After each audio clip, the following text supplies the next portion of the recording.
नमस्कार आदाब, न्यू विदर्भ स्वदेशी न्यूजमध्ये आपले सर्वांचे स्वागत।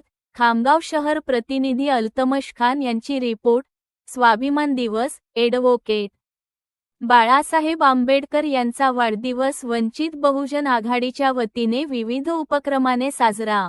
खामगाव दिनांक 10 मे 2026 रोजी भारतीय घटनेचे शिल्पकार बोधिसत्व डॉक्टर बाबासाहेब आंबेडकर यांची 3 उपास्य दैवत होती, त्यामध्ये विद्या, शील आणि स्वाभिमान यांचा समावेश होता।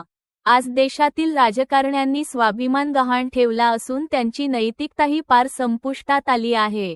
असे असताना राज्यातच नव्हे तर देशात एक स्वाभिमानी व्यक्तिमत्व म्हणून ज्यांच्याकडे पाहिले जाते ते वंचित, पीडित, बहुजन समाजाचा बुलंद आवाज ॲडव्होकेट बाळासाहेब आंबेडकर होत।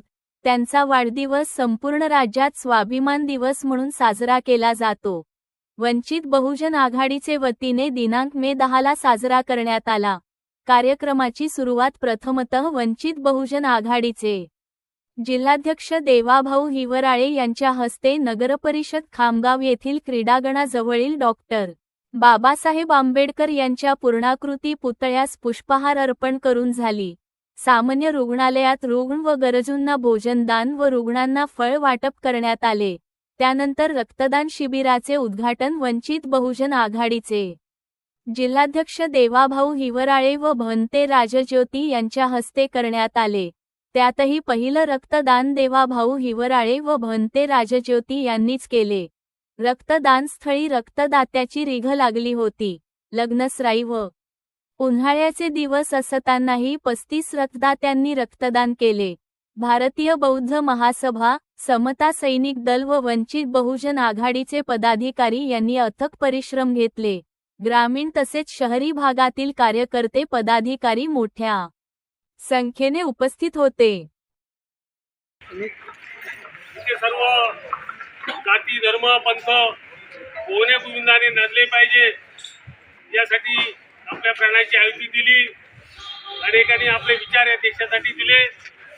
या सर्व महामानवांना आजच्या या प्रसंगाच्या निमित्तानं विनम्र अभिवादन करतो। आपले राष्ट्रीय नेते परम आदरणीय श्रद्धेय ॲडव्होकेट बाळासाहेब आंबेडकर यांचा हा जन्मदिवस आणि हा जन्मदिवस आपण सर्व वंचित बहुजन आघाडीचे कार्यकर्ते या ठिकाणी आपल्या जिल्ह्याचे जिल्हाध्यक्ष आदरणीय देवाभाऊ हिवराळे यांच्या मार्गदर्शनात मोठ्या उत्साहाने आणि थाटाने या ठिकाणी साजरा करीत आहोत। या दिवसाचं औचित्य साधून आज या ठिकाणी सामान्य रुग्णालयामध्ये